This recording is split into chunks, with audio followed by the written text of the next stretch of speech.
की रचाई हुई थी,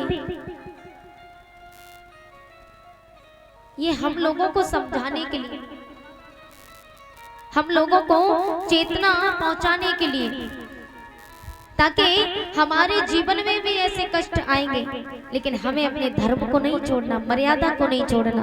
भगवान श्री राम ने ये लीला हम सबको दिखाने के लिए रचाई थी, लेकिन हम लोग सब उल्टा कर रहे हैं। भगवान श्री राम माता पिता के कारण 14 वर्ष के वनवास में गए, लेकिन यहाँ उल्टा हो रहा है, लोग माता पिता को ही वनवास भेज रहे हैं। और देखिए, जिस समय हनुमान जी भगवान श्री राम के बहुत चहेते भक्त थे, भगवान श्री राम हनुमान जी से बहुत प्रेम करते थे। और जब माता सीता का हरण हुआ था, सीता को जब रावण चुरा करके ले गया, भगवान श्री राम ने अनंत कष्टों को देखा था। भाई भाई में कितना प्रेम था, लेकिन यहाँ आज भाई भाई का दुश्मन बना बैठा है। ये सारी लीलाएं भगवान ने हमें दिखाने के लिए की थी, ताकि भाई भाई के कारण अपने प्राणों को न्यौछावर कर दे, वही भाई है। लेकिन यहाँ एक भाई दूसरे भाई के प्राण लेने पर लगा है, देने की तो दूर की बात। लखन भैया जिन्हें शक्ति बाण लगा, लक्ष्मण जी मूर्छित होकर के जमीन पर गिर गए थे। उस समय सुसेन वैद्य जी थे। सुसेन वैद्य जी ने कहा कि द्रोणागर पर्वत से संजीवनी बूटी लेकर के आओ। भगवान भाव के भूखे, यदि हमें कोई प्रेम से बुलाए और हम वहां जाए नहीं, तो ये हमारी बेवकूफी है, जाना चाहिए। अगर कोई प्रेम से बुलाए तो जाना चाहिए। लेकिन प्रभु श्री राम ये भाव के भूखे थे। माता सबरी ने जब बेर खिलाए थे ना, संजीवनी बूटी काहे की बनी, माता सबरी बेसब्री से इंतजार करती थी प्रभु श्री राम का, कि प्रभु श्री राम आएंगे, प्रभु श्री राम आएंगे।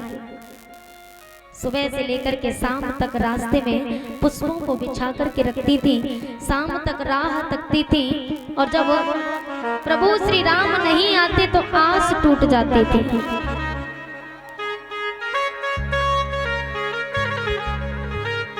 एक दिन भगवान श्री राम लक्ष्मण भैया के साथ माता सबरी के आश्रम पर आए, तो माता सबरी जो पुष्प बिछा करके रखती थी ना रोजाना रास्ते में, तो प्रभु श्री राम पुष्पों के ऊपर से आ रहे थे। तो माता सबरी ने कहा, भैया कौन हो?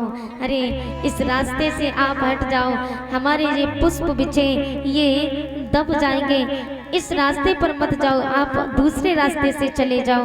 मैंने ये अपने प्रभु के लिए पुष्प बिछा करके रखे हैं, मैंने ये पुष्प अपने प्रभु श्री राम के लिए बिछा करके रखे हैं।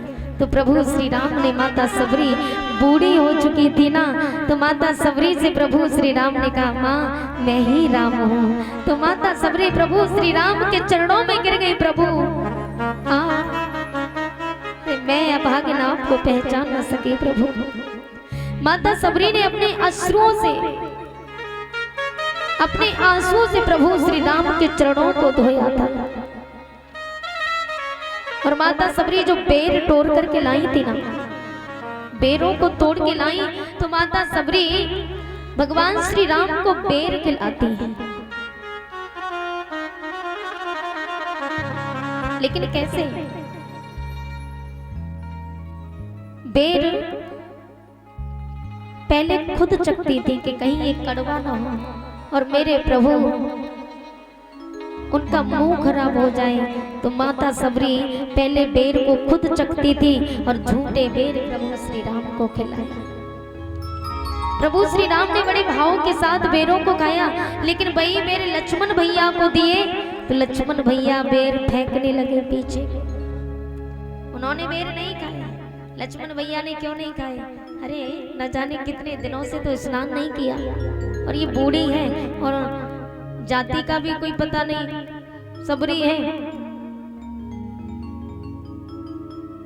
तो इसके हाथों से बेर, पहले तो भगवान श्री राम को देख रहे, भगवान श्री राम बड़े प्रेम से खा रहे हैं। भगवान श्री राम समझ गए।